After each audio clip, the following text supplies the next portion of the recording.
I'm going to make a left lane change, which is a skill you'll have to show on your driving test. I want to make sure I'm at the speed limit of 35, which is the limit for this road. I'm going to check the rear view mirror, signal, and then check mirror and blind spot. And once I'm settled in my lane, I turn my turn signal off. And that feels just like a gentle push back to neutral.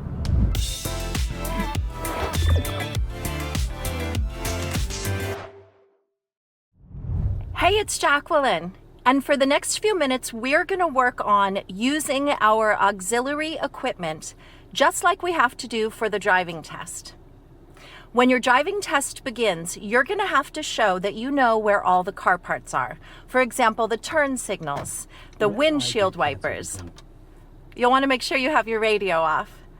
You'll have to show your horn, your emergency brake. You'll have to show that you know your hand signals. And you'll have to show that you know how to turn on your headlights. Then once you're out during your driving test, you have to be able to use all of those auxiliary equipment pieces appropriately when needed. Today we're going to think about when we use our turn signals and if we use our hazard lights. While we're driving, we're going to be practicing for the test.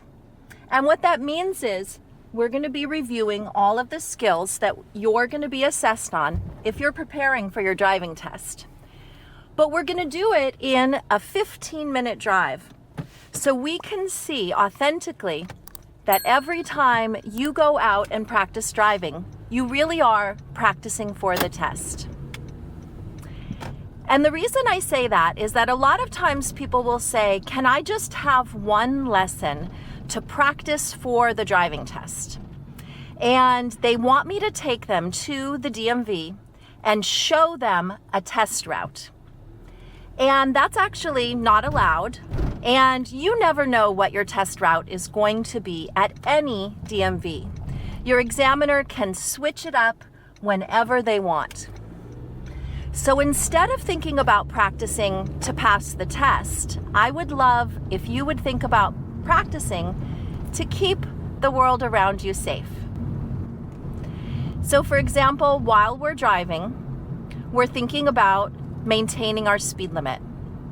That's a skill that's assessed on the driving test, and it's the number one factor in you staying safe while you're driving. The speed limit is appropriate for intersections and changes in road conditions. So we're always looking ahead, expecting, for example, a cyclist or a runner to come through this next area.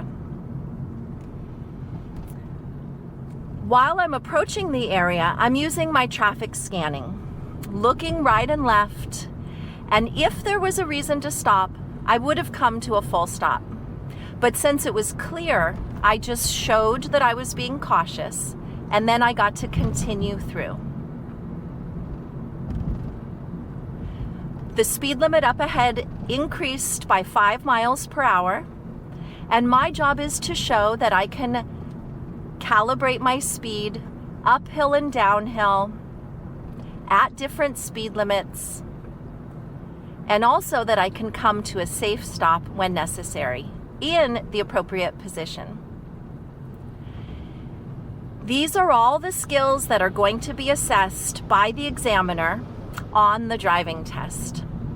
And so far, I haven't had to use my turn signals or my hazard lights, but I'm going to do that up ahead.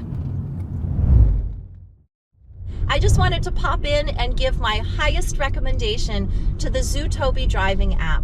They've helped so many of my students who are feeling anxious about the driving test to do the final prep they need to pass the permit. Zootobi has simulations, additional content, videos, everything that a new driver or a parent needs to help guide learning to drive process.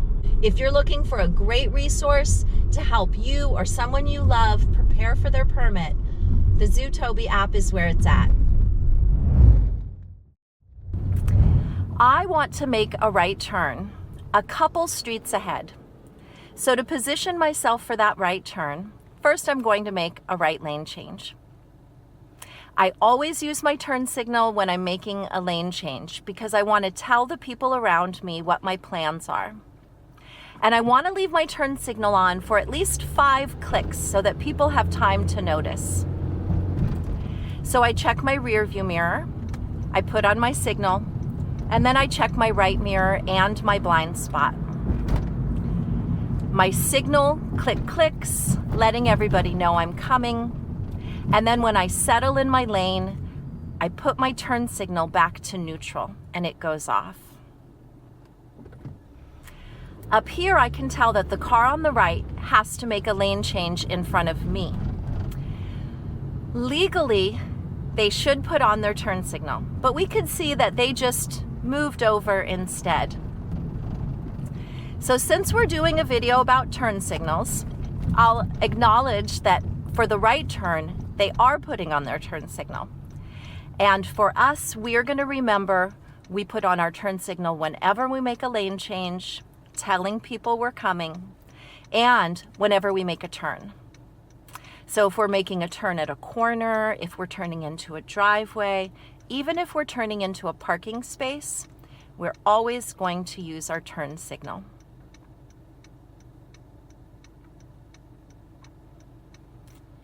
And sometimes when you're driving, you might notice that people's turn signals are broken, either in the back or the front.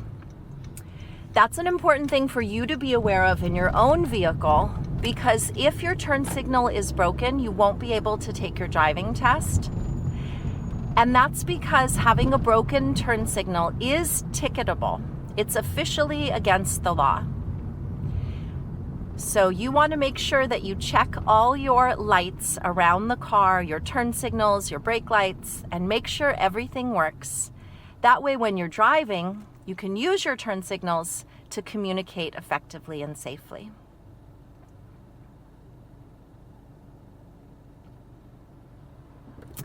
So here we are practicing. We're doing a 20-minute drive, practicing the skills that we have to do for our driving test. And we're thinking about when to use our signal. So I'm going to make a left lane change, which is a skill you'll have to show on your driving test. I want to make sure I'm at the speed limit of 35, which is the limit for this road. I'm going to check the rear view mirror, signal, and then check mirror and blind spot. And once I'm settled in my lane, I turn my turn signal off. And that feels just like a gentle push back to neutral.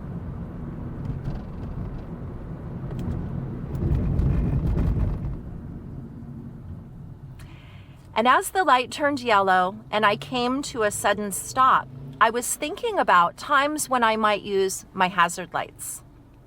Just yesterday, I was with a driving student. We were coming across into a crowded area and we noticed a pedestrian starting to walk. So my driver quickly stopped, which was safe, put on the hazard lights, and alerted the cars behind us that there was a pedestrian about to cross. And that's exactly the time when your hazard lights could save someone's life. Just like when we were passing through that bicycle crossing earlier and we saw yellow flashing lights alerting us to be more cautious, we also have those lights on our car. By pressing the hazard lights, we can alert the cars behind us that there's a hazard and a slowdown ahead.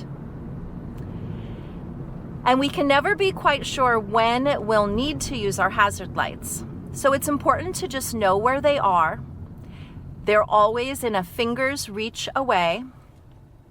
There's a universal symbol, the red triangle, and I think it's 2 set, one inside the other. And the goal is for you to be able to push in the hazard lights easily if you need them. It's not something that happens every day, but you want to know where it is just in case you need it, because it really could alert someone behind you and avoid a hazard.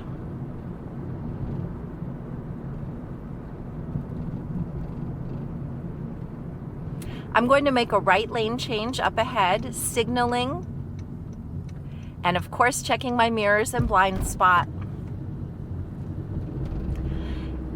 And we're just doing regular driving, but we're using this opportunity to practice for the test. So we're reviewing all of the skills that we need to know to be safe, and also to show our examiner that we know how to drive safely and we should get our driver's license. So that includes slowing and stopping at yellow turning red lights in our exact spot. And really and truly, if you just pick a spot that you can drive to, do about 20 minutes of driving every day, just like if you were learning a musical instrument to perform in a show. You'd be practicing with your instrument every day. And that's what your driving practice should feel like.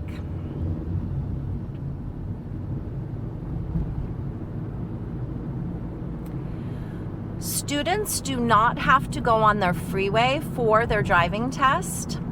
So we're just going to stick to more suburban roads.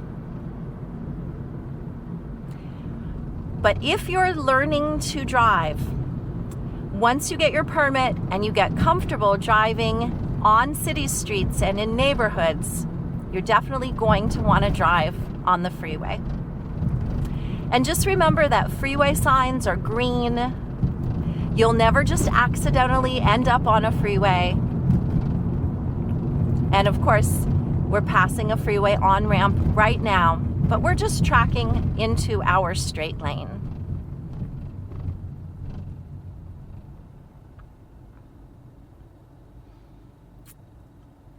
And learning to track your lane, noticing if there are designated turn lanes that lead you off in another direction, is a really important part about being a safe driver. You never want to accidentally end up in the wrong spot. And on your driving test, your examiner will say, assume straight unless I tell you to turn. And in a situation like this, they could say, make the next turn that is safe for your vehicle. And in this case, we're going to skip this turn, because if they say it right now, they don't mean this close turn. They want to give you time to respond to the road. And a space cleared up ahead of me, so the driver behind me reminded me to cross. I was actually back there enjoying the long view, and I was just noticing that there were so many cars packed up in this turn lane. So it's going to be a little bit before we make our way through. Even though we're in a designated right turn lane, we're still going to put on our right turn signal. And that's another question I get a lot from students. They say, obviously it's a right turn. Why do I have to put on my signal? And then they might ask something like, why doesn't the car ahead of us have their signal on? And what we think is just, the rule is the rule, and we're going to follow it. We know that we have to use our signal whenever we're turning. And if there was a pedestrian on the other side of these lights, they wouldn't be able to see the sign that says right lane must turn right. But they would be able to see our yellow flashing light. So we use our indicator to communicate, and we're just going to set the pattern. Always use our turn signals when we're making lane changes or turning.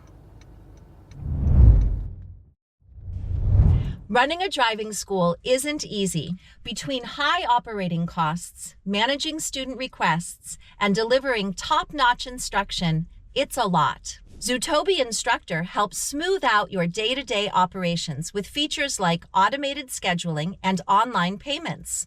You'll also get our best in the nation in-class and online curriculum with engaging videos, immersive driving simulations, and more. Driving schools all over the country are already making the switch and loving the results. It's super simple to get started. Visit zootobi.com to book a demo or click the link in the description. And I can see from the construction sign that the left lane is closed ahead, and that's what's causing this slowdown. It wasn't until I saw that sign that I really understood the delay. And I'm noticing the friend ahead of me used their signal to merge. The truck used their signal for their right turn. And as I enter this area, I have to be very careful for folks that might be trying to speed through. Sometimes delays in traffic can cause people to act a little bit busier in parking lots as they're trying to cut through. And I use my turn signal to enter into my parking spot, modeling all of the times and places that we use our turn signals. When we are making lane changes, we indicate our intentions and we leave our turn signal on at least 5 clicks so that everybody around us can see. When we're making right or left turns, we use our turn signal, even if we're in a dedicated turn lane. And we use our turn signal to turn into a parking lot and a parking space.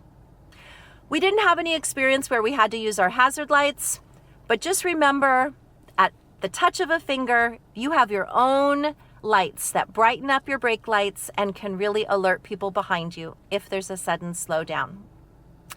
Have a great rest of your day, and thanks for doing regular driving, which is the best practice for your driving test. Bye.